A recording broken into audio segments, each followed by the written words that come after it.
What's going on, everyone? Welcome to today's weather outlook for Sunday, May 7th, 2023. In this video, we're going to take a look at the severe weather potential for this upcoming week, as there are multiple days of concerning severe weather. We have an ongoing MCS that evolved back across portions of the Midwest last night. It has made its way now down into Kentucky and portions of West Virginia. It's gone through Ohio. It's not severe anymore, but we are watching the western flank of it where there were a couple severe warm storms earlier, and we could see more activity fire up to the west side of it. Let's take a look here at radar, and you can see it here on radar. It is making its way southeast. Just behind it, you have this flow that is out of the south that's pumping in more moisture, and we are likely to see more storms evolve throughout the day. We also have this cluster of thunderstorms which is ongoing down in Texas as well. Taking a look at the National Hazards map, you can see not much in the way of activity in the east at the moment. We do have a fire threat today across portions of New Mexico, going into portions of Colorado and even portions of Kansas. We continue to have the flood threat in the mountains out west as the snow melt is continuing. Taking a look at today's severe weather outlook from the SPC, you can see here there is an enhanced risk of storms across portions of Idaho and portions of Missouri, Nebraska, and even northern Kansas, with a slight risk surrounding this as well. There's also a slight risk of severe storms in Texas today. So let's take a look closer at these risks. You can see tornado threat, that's at 5%. There could be a few isolated tornadoes. The biggest threat today is wind and hail. And there's 30% chance of wind and hail in this area. There's also a hatched area up as well, including a hatched area that is up down in Texas. And taking a look here at hail finally, you can see there's a pretty large hatched area. And we could see another mesoscale convective system that gets going, and that could even carry on over into tomorrow. As you can see, there's a slight risk again for portions of Missouri and portions of Illinois. As we advance here onto Day 3, taking a look at Day 3, there's a marginal risk of severe weather down in the Carolinas, marginal risk in the northern plains, and also a slight risk for portions of Oklahoma and Kansas, with a marginal risk that goes down into Texas. So we'll have to watch for storms again on Tuesday.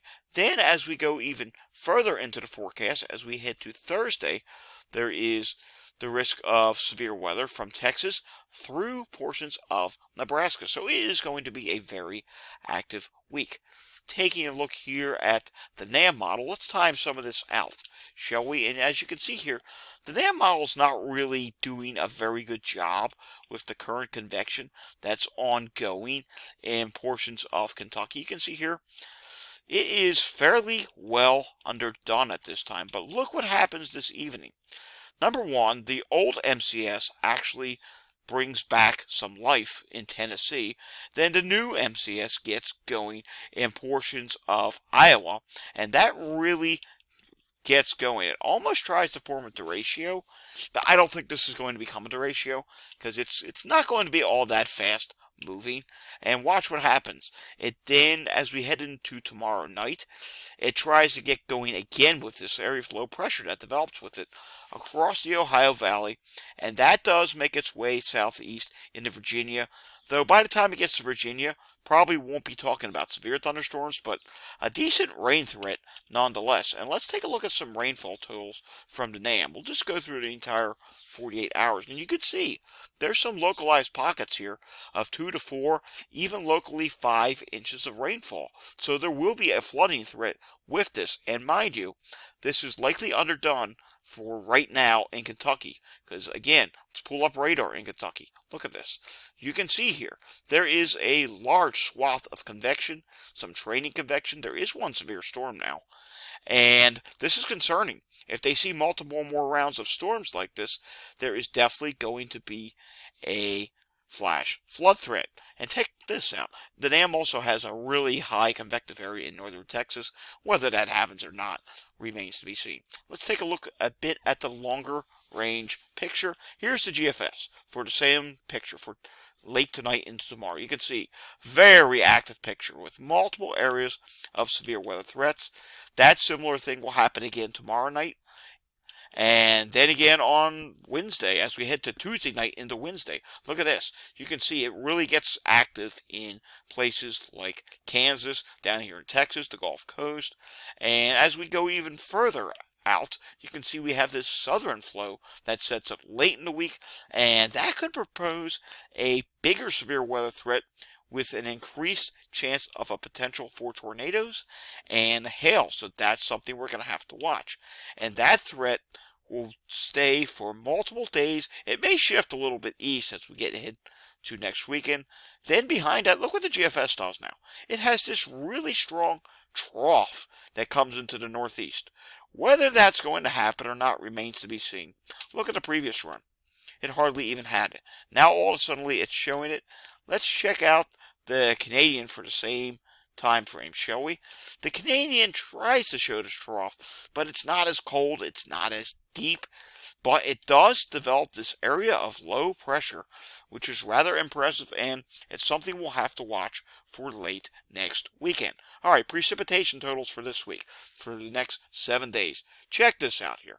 Very heavy rainfall expected across portions of Texas, and you can see as we get into the upper plains, there's another area of heavy rainfall.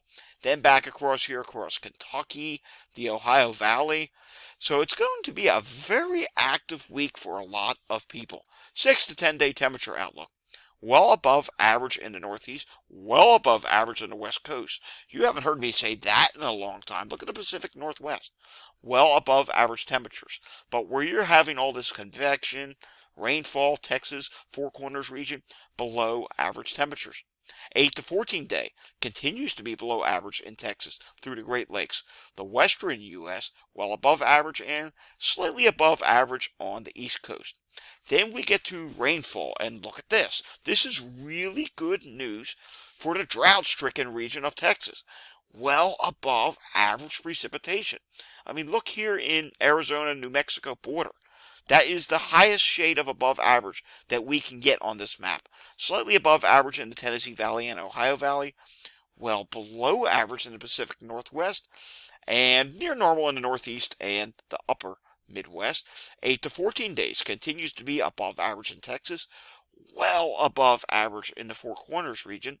Below average in the Great Lakes and Northwest, and near normal in the Northeast, and slightly above average in the Southeast. Already, we will have severe weather updates throughout the week. Keep an eye on my shorts. I may do a short later on, and we'll definitely have some short video updates as the week goes on, as these severe weather threats evolve. If you like this content, give it a thumbs up. If you want to see more content like this, hit the subscribe button down below. Thanks for watching, everyone. Have a great Sunday afternoon.